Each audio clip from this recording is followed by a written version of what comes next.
වෙසක් පොය දවසේ මට හිතුණා පොඩිවට හරි කමක් නැහැ දානයක් දෙන්න ඕන කියලා. හැබැයි එහෙම හිතෙනකොට දවල් කෑම වෙලාවත් පහුවෙලා.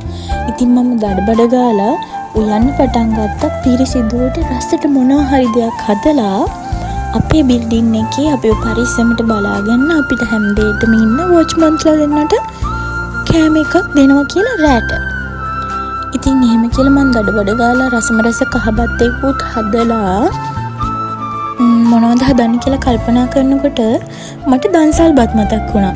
ඉතින් මම රස සීනි සම්බෝලිකුත් හදලා අල ටික බැදලා ඊට පස්සේ උයලා තව පොය දවසේ හින්දාමට මාස් මාළු නම් උයන්න හිතුන්නේ නැහැ. ඉතින් මම කරේ බිත්තරයක් බැදලා පරිප්පු ටිකක් හදලා පපඩම් ටිකකුත් බැදලා අරගෙන ගිහින් දුන්නා.